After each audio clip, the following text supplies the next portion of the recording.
They're the Combini Boys. They're the Combini Boys. They're the Combini Boys. Hey, Mike. Hey, Matt, how's it going?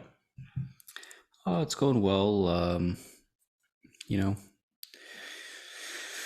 this could be the year, Mike. This could be the year where I reach my full golfing potential. So that's been an exciting development. Supination is what I'm working on, keeping that left wrist from cupping at the top of the backswing. That's what they call supination. So yeah, so far, doing well. What's going on with you? How's Garobe? Wait a second, Matt. You're not going to tell our listeners that second time in your life? This is big news. Eagle, ladies and gentlemen. All right, sure. Happy to talk about an eagle. Yeah, so par 5, 536 yards, and just hit a mammoth tee shot. I mean, I couldn't hit that ball any harder. Had about 250 into the green, okay? Pull out the old 3-wood. Got this 3-wood when I was 16 years old. It's a King Cobra offset. Flexible shaft, which I don't like because I do have, I got a bit of a swing on me, so it's not tuned to my liking, but hey, give it a rip, Mike, and hit a little baby draw, and comes up about 5 yards short of the green.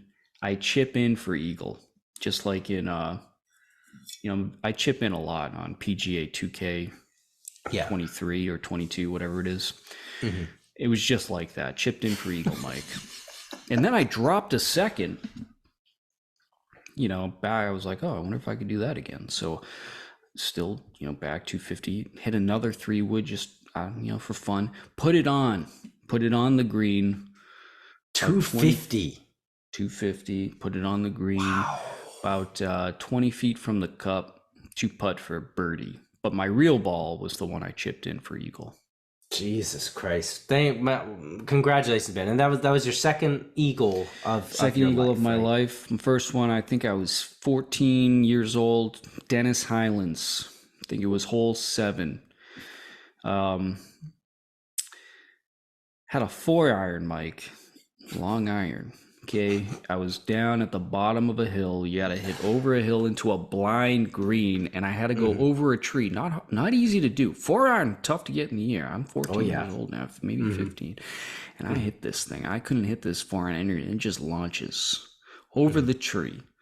Yeah. Pull up to the green. Can't find the ball. My dad and I were both pissed off because you hit a good shot. You want to keep playing the ball. It's terrible when you lose a ball on a great shot.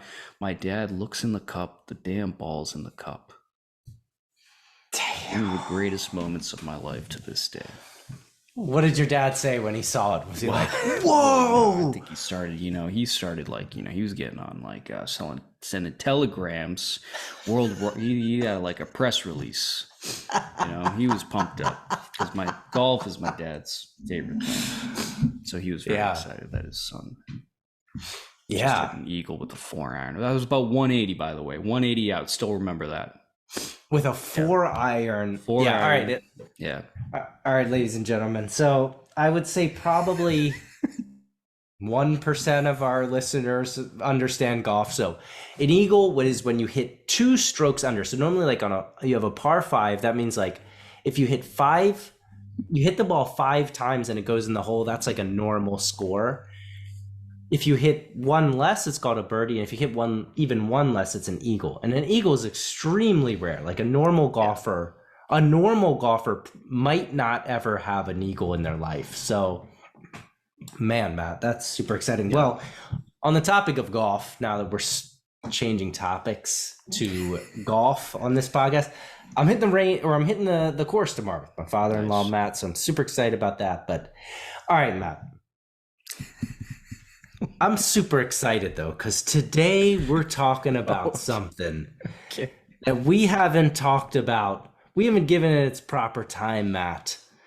We're talking about one of the great legends of the Combini. Matt, what are we talking about today? We're talking about Black Thunder, Mike.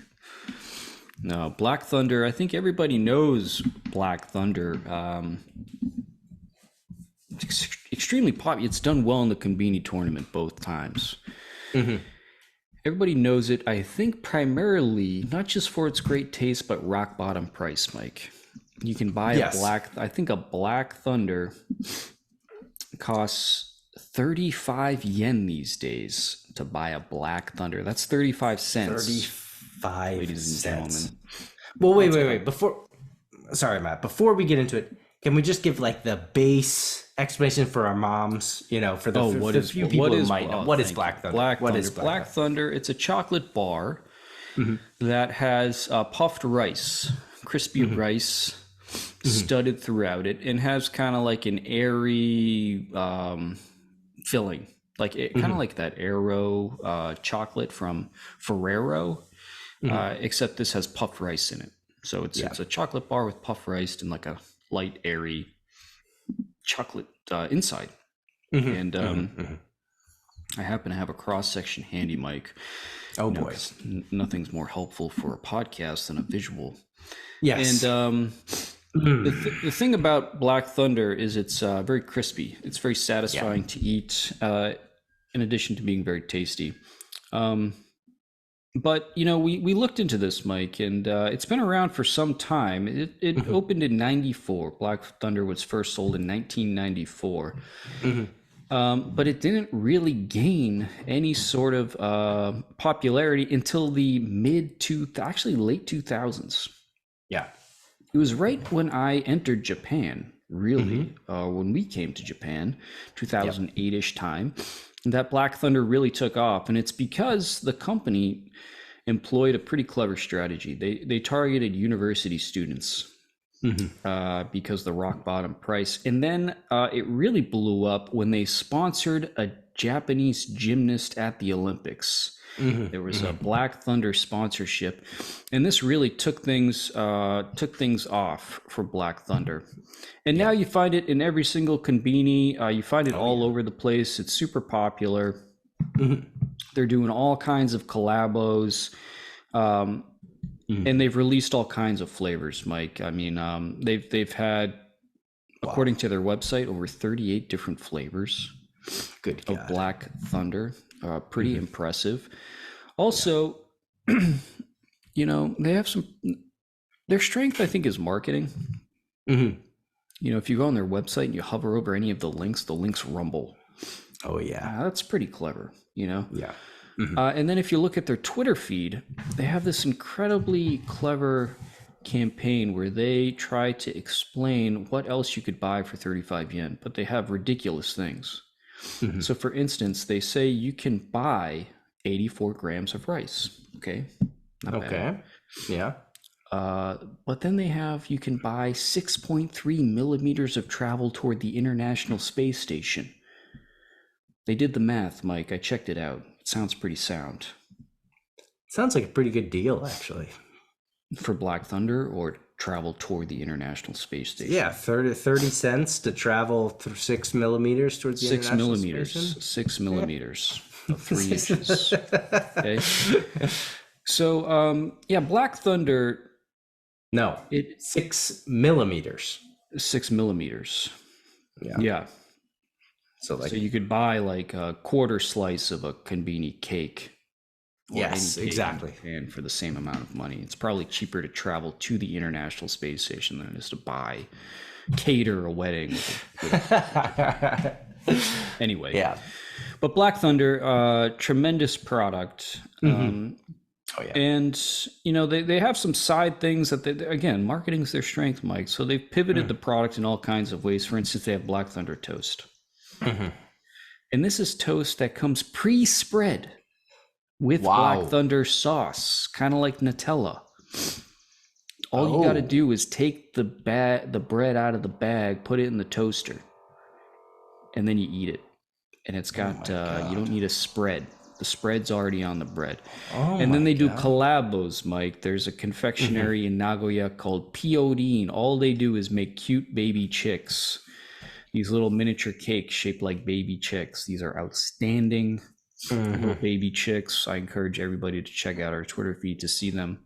or go to podine.co.jp to check these out. They have a Black Thunder baby chick, Mike. It's all black with little red wings, and then a lightning bolt coming out of its skull. But yeah, Mike, Black Thunder, a storied history for the last 20 years or so, and I would say universally loved. Universally loved. I agree. And I'd just like to, push one more time of how great this is. I mean, it's very simple. Like you said, it's just those three simple ingredients, chocolate and cookie, like a cookie. Well, like a cookie-ish sort of cookie bar sort of thing. And puffed rice. So it's got the two crackles. You got the cookie crackle, and then you got the rice, puffed rice crackle. And Matt, I like you were saying, like we came right when Black Thunder was like stonks, like going through the roof. I remember the first time I heard about Black Thunder, I was there in 2007, right before they really blew up, I think. And the first time I found it was some kids at our school for like some sort of like fundraiser were selling snacks, and they had a Black Thunder, and I got one. I was just like, damn, this is good. And I remember I was did you ever meet Erica? I don't know if you met Erica, who was living in the Noto, but we were neighbors. And I knew Erica well. Oh, that's right, you knew Erica. Yeah. And she had actually bought a big box of these from these kids. And Matt, I'm not proud to say this. I hope Erica's not listening, because she actually went on a trip, Matt, and she had bought this big box of Black Thunders. And when she went on her trip, she left her key to the apartment with me. And Matt, I was so like crazy for these Black Thunders. I went into her apartment, I took one, and I ate it, Matt. That's how crazy. One? Yeah, just one. Well, that's impressive. If there was a whole box of Black Thunder there, no, I couldn't do that. So you could just eat one. It was a stealth move, but I did tell her, and I apologized. Got her some more Black Thunders, but this is what I'm saying, Matt. Like it seems like just like, hey, okay, like a little snack, but this thing is special, Matt. And you introduced a couple of collabos that are going on. I want to just one that really that just recently, and we actually talked about on the podcast, but that I wanted to share was recently at Family Mart. Family Mart had a huge like tie up with Black Thunder, where they introduced these three. Yeah. These three items, Matt. We've got the Finance. I don't know what that is. Some sort of cookie. Yeah. We've got the Black Thunder tart.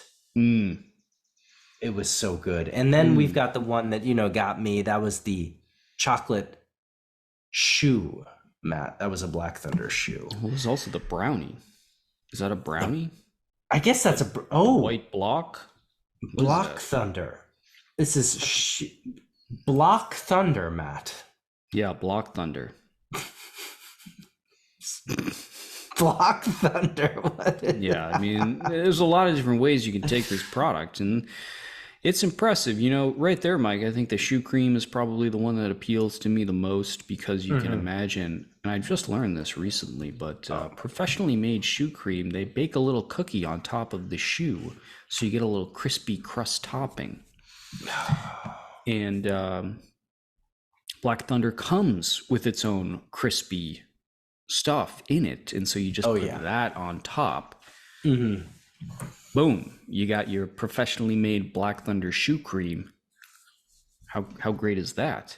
That's great. Yeah, limitless. What, I'm waiting for the Black Thunder banner to show up behind Shohei Ohtani during the LA Angels game, because they got some weird Japanese advertisements that go up back there that literally nobody in America knows anything about these products.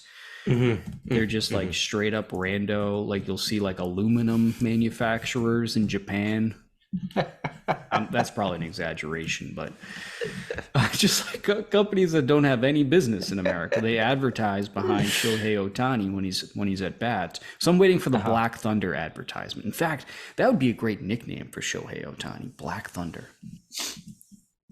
That's a good point. He's leading the majors in Showtime. home run. It's crazy, isn't tough it? to beat Showtime. Showtime's great. That's a great name. Showtime is great, but maybe the best Japanese person of all time, Shohei Ohtani. He's got to be there, like If Black Thunder is not sponsoring him yet, that's got to be coming. I would hope so. Maybe if he switches to like the Pirates or something like that, then that's a good idea. Yeah. All right. Okay, Matt. Well, everybody get out and get some Black Thunder. If you're going to Japan, you've never had a Black Thunder, just get it. It's 30 yen. 35 yen. Any convenient. 35 yen. Any convenient. Anywhere, pretty much. Yeah. Anywhere. All right, Matt. Well, all right. So heading on to the Chiki Wars, Matt. This week we've got a couple, and I'm happy to say, first off, coming out of Family Mart, let's take a look. We're looking at the crispy chicken habanero hot, Matt, and I'm having a little bit of deja vu. What are we looking at here? Yeah, this is the crispy habanero, Mike. This is not a chiki. This is the crispy chicken. This is the one where they have like a chicken tender that they really batter heavily. Oh, yeah. And then fry it. So you get a ton of, it looks kind of like surface of Mars there. Tons of surface area to get fried. And this is the habanero flavor. On Twitter, Mike, people were loving the habanero flavor crispy chicken. So I think this will be a welcomed return for this particular boneless chicken product. Yes, it will. For me as well, Matt. I have come to be quite the crispy chicken lover, and the habanero hot was great. I often get one of each. I get a plain and I get a habanero hot, Matt. I'm telling you, these are great. So I can totally understand the enthusiasm from people throughout the Twitter sphere. All right, Matt. Going on to our next chiki here, we're coming out of Lawson, Matt, and we are looking at the this is the all right, the Kansha Kangen Challenge Kinen Shohins. This is like a challenge product for giving thanks. This is the this is the seafood butter soy sauce flavor, Matt. Karaage-kun, what are you thinking about this? Well, I gotta believe this is tied into celebrating Karaage-kun's 30th anniversary. Ah, yes. I think that's what this is connected with. So I suspect maybe this is a return flavor, although, if how many times can you serve butter seafood flavored chicken and get away with it? I'm not sure. So definitely a suspicious flavor. The cover too, a little troubling with the old man dressed as a chicken, looking very excited. Looks sort of elderly actually, with Karaage-kun celebrating the return of the butter seafood soy sauce flavored chicken nugget. Yeah, I don't know what to make of this one, Matt. Like you said, there's the word challenge in here, but I think it's just, like you said, probably like that's giving back. I don't know. Giving back what for like, the Why thanks is challenge in there. Everything's a challenge, in a good sense, I guess. I don't know, but I don't know about this flavor, to be honest. I don't want to know about this flavor. I don't want to know about this flavor, like the seafood butter soy sauce. I mean, what kind of marketing campaign would McDonald's need to run to successfully sell butter seafood? You'd probably have to put customers in chains with a gun to their head for them to eat that. That's a good point. Yeah, no, I'm gonna get it. I'll say that. I'm intrigued, but I can already imagine that like sort of like fake-ish seafoodish flavor, and with butter and then soy. Yeah, man. I don't know. I'm What not about tartar too excited. sauce? Maybe tartar sauce saves us. Tartar sauce. That's a good point. They do have that good technology. Yeah, something to think about. All right, Matt. Well, going on to our last chickie this week, and this is the baby chickie. Sorry, Matt. I didn't actually prepare for this. I think you post this one. The baby chickie. Yeah, Am I understanding right? This is out of Lawson, Mike. They're calling it the choi chickie. Choi chickie. Choi means just little. Mm-hmm. And so we're talking about a baby chickie here, Mike, and I think it's just a small L chickie. Oh. I think that's what this is. Although, you're looking at the inside of it, and I gotta say, very little of that looks like chicken. Chicken, yeah. It's hard to describe. Sort of like a tannish, I don't know what that is. But you're looking at a chickie, who knows what you're eating with that stuff? It's so juicy. Oh my But God. yeah, this, I don't know, that kind of looks like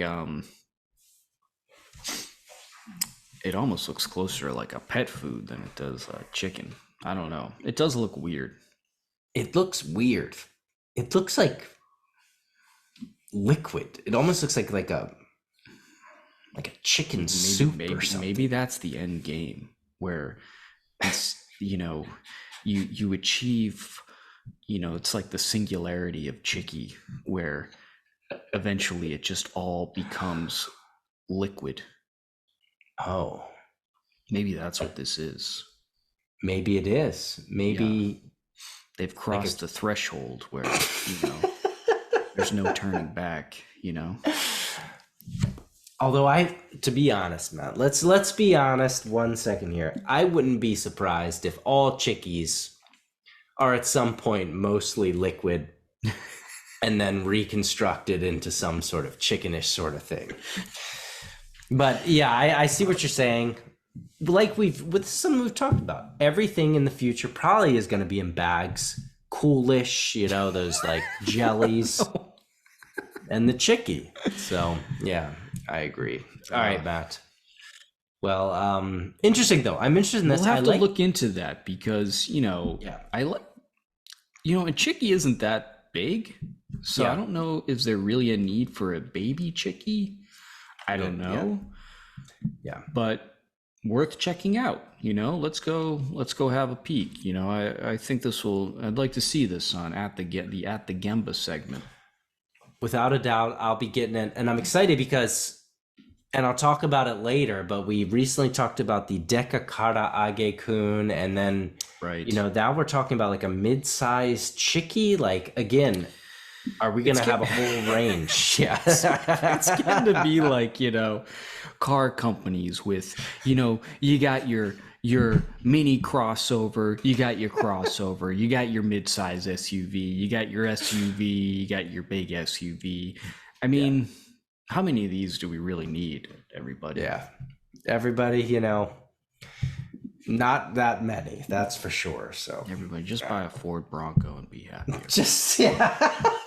All right. On to the scoreboard, Mike. Let's take a look at the numbers this week. Family Mart's got 50 new items. Lawson 46, 7-Eleven 110, Mini Stop 22, Daily Yamazaki 9, Seiko Mart 7, New Days 30. Any thoughts on those numbers, Mike? Lawson. Kind of plentiful. I didn't notice if there was a reason for that, but it's all real stuff too. It's not like they're not doing like a fanny bag campaign or something like this. Do you think we're going to see the fanny bag? Fanny bag. Fanny pack. Fanny pack, yeah. My question is, Matt, are we going to see the day in the future sometime where Lawson, on average, has more items than Family Mart? I guess that's the only thing I kind of think, I guess we'll find out. Lawson, tends to play the quality game, so tough to maintain quality with high variety. Yeah. All right, let's take a look at our winners and losers. We spend hours going through all of these items. And Mike, we'll start off with your loser this week. Let's see what you got. Wow. This is going to be controversial. No, this is I was trying to be an edgelord here, Matt. You know, I'm trying to stir up some controversy here. And also, I just kind of wanted to get your thought on this. So what do we got here? We're at mini stop, the Nomu Hado Hado Soda Pine Fumi, Matt. So this is okay. Mini stop. We know is a they're hollow. I mean, you've gone through the history of this. Legendary. I mean, legendary, absolutely amazing. This ice cream, sweet dish that they have. But this is the drinkable hollow soda pine flavored fumi essence flavored drink, Matt. And the color is almost looks like if you took some pineapple juice and put some ice cream in there and let it sit until it dissolved. Kind of this like creamy-ish, yellowish flavor. So Matt, I don't know. Like, what do you think about this? Is this something you'd want to get? Well, I would want to try it. I mean, we're talking about essentially like a drinkable ice cream sundae. Hollow is usually like a fruit-based ice cream sundae, and here it's pineapple. So I would think it would taste kind of like a cream soda, and I do like cream soda. Where I get skeptical is with the fumi. Like we see, as soon as you see that fumi, this should be on every JAL and ANA flight going into Japan. You should all remember 2 characters, everybody. Yeah. And unfortunately, one is kind of complicated. The fu, yes. kaze, the wind flavor. The wind flavor. And Mike, they get away with a lot because of that fumi. You can call anything whatever as long as you add fumi to it. We've seen things like the famous the pizza. What was that? The pizza chip, pizza flavored pizza toast or something like that. That had a lot of fumi going on. Oh yeah. Yeah. So I don't know. I like the idea of like a cream soda based on the hollow, but a little worried about that fumi there. Yeah, we're gonna have to. Someone who's near a mini stop, if you're out, pick this up. Let us know. But yeah, we might have to do a special episode just on fumi. Fumi, that's a good idea. Yeah. Wind taste, everybody. Keep your eye out. Wind for that. taste. All right. On to my loser this week, Mike. We haven't picked up anything from Daily Yamazaki in a while, and for good reason. It's just sort of embarrassing, their website still. But I had to, I couldn't get over this, Mike. We got the Yanyomu Chicken Sando Onigiri here. And this looks it sounds pretty good. This is the Yanyomu chicken, which is everywhere now. This is some kind of Korean chicken that uses the gochujang fermented chili paste, which is excellent. Everybody should have this in their pantry.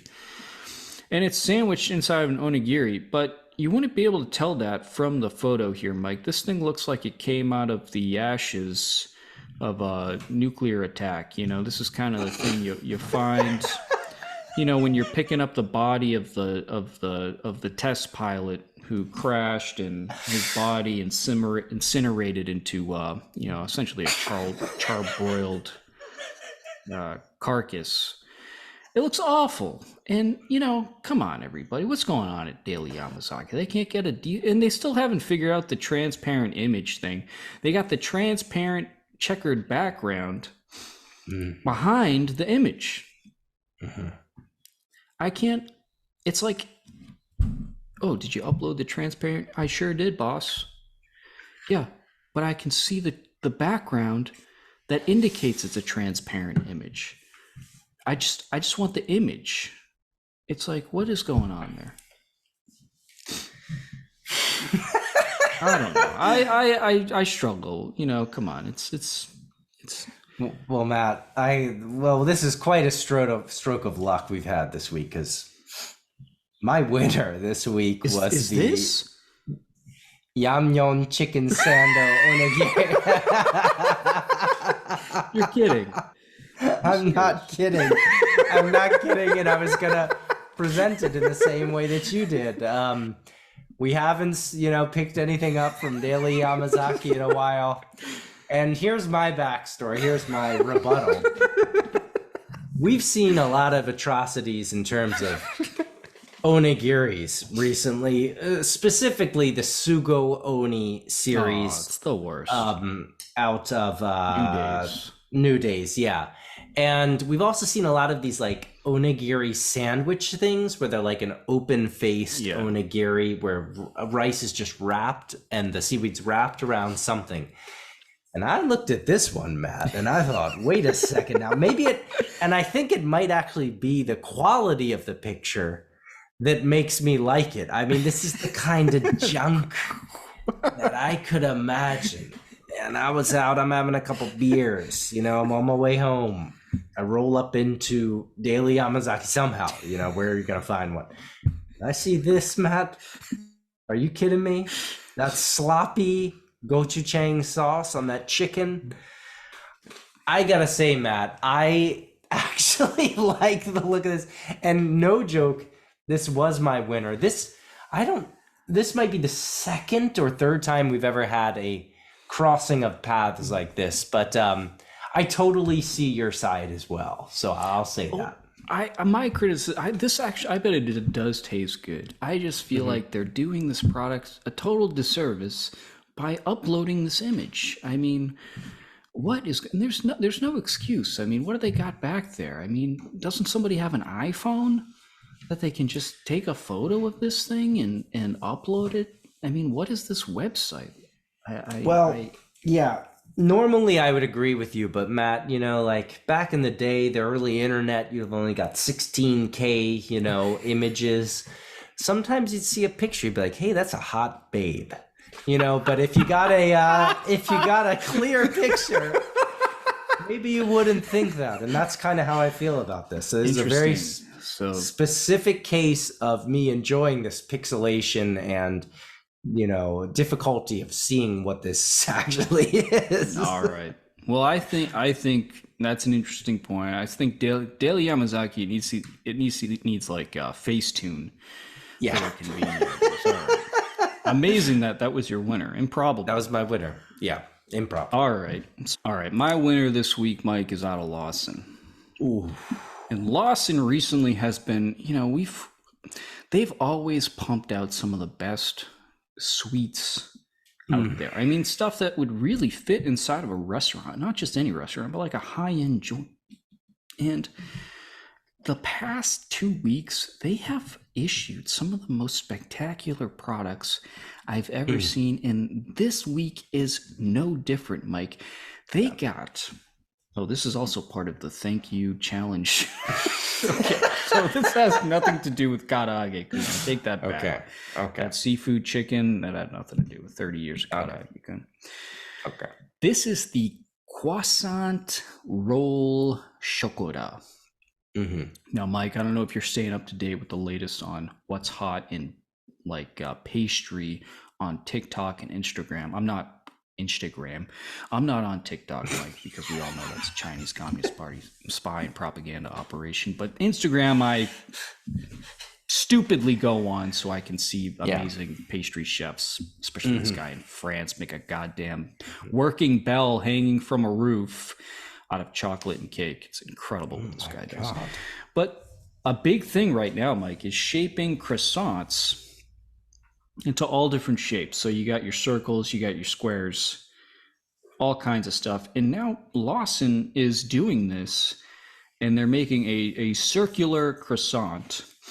So it's a tight spiral, layers of butter, dough, and then they top it with a nice little layer of chocolate dusted with some nuts. I am blown away that they're doing this at scale, and it looks like they even have some chocolate pastry cream piped into the croissant, which that's a big thing you see at these places. In fact, recently in the Boston Globe, I found out about a place in Brookline. They are getting customers lining up out the door because of their TikTok presence, or Instagram, I can't remember which one, of them just posting pastries exactly like this.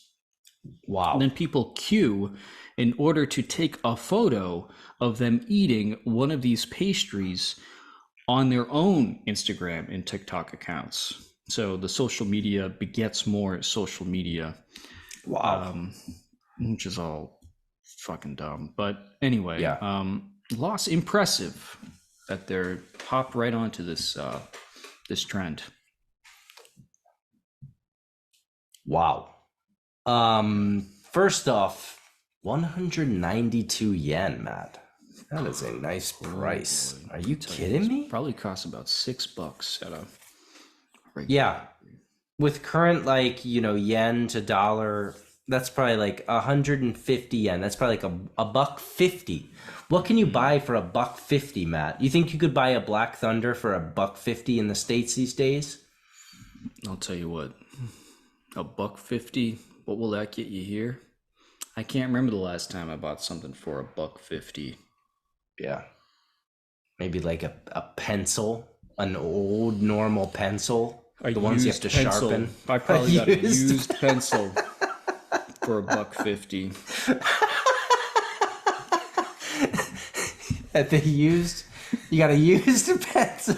All right, Matt. Well, hey, I gotta say, yeah, this is absolutely outstanding. Like, how do they do it? I mean, it really is just baffling.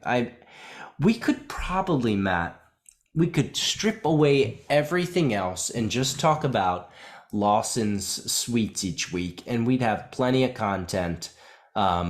It's really just out of this. It's amazing, and it just looks great. Like the number of like strokes on that, or the wraps on that. I mean, it just looks beautiful. Yeah, yeah, absolutely amazing. Great find here. All right, that wraps up our winners and losers, Mike. It's on to my favorite segment each week. That's At the Gemba with Mike. Gemba, of course, the place where the action happens. Mike, here in Japan at the Gemba. Well, what do you got for us this week?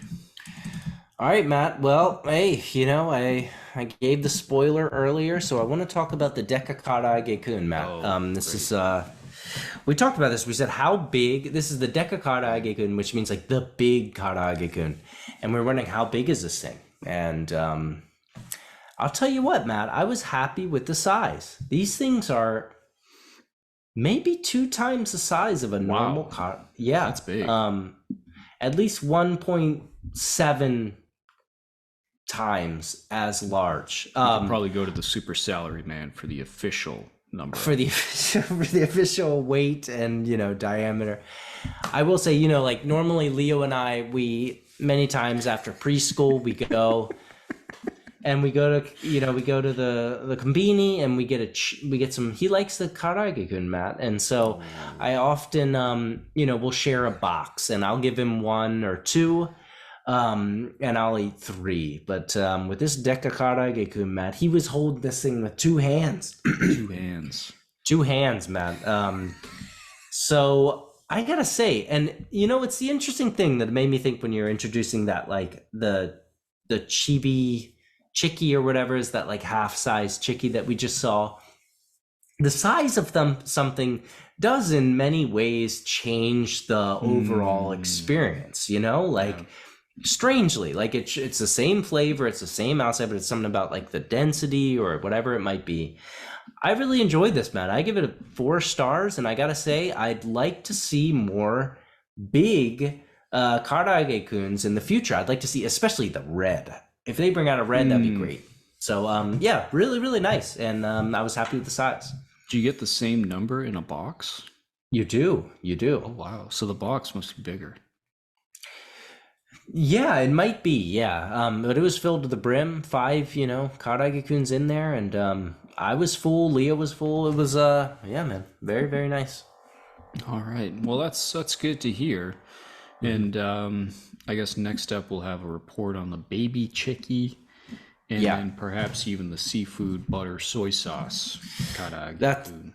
That's right. We'll see what happens, but I hope next week that we can talk about that. All right, looks like you just deleted the Asahi Nama beer from the list. That's disappointing, Mike. I thought you had your hands on one of those amazing cans that Oh. Well, all right. Well, then I deleted it, but I'll show it to you right here, Matt. This is the Asahi Nama beer, Matt. And this has been around, I'd say, for about a year now.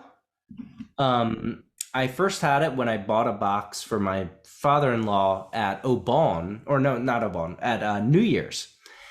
And Matt, Asahi, you know what Asahi's known for? The super dry, Matt. That gray can, silver can, super dry, so it's kind of like it has, like a nice carbonated like kick to it.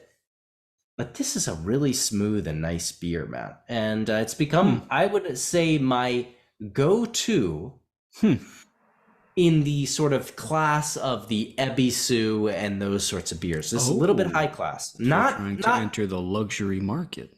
Yeah, not as high as Ebis. This is about 290 yen, and Ebis is like 320 yen. Okay. But very, very nice, ladies and gentlemen. Take a look at that. A very, pristine and nice, elegant can here. Yeah. Yeah, so beautiful can. I thought you were going to share one of those that you pop the whole top off and then it starts to like foam uncontrollably. Oh, Boys.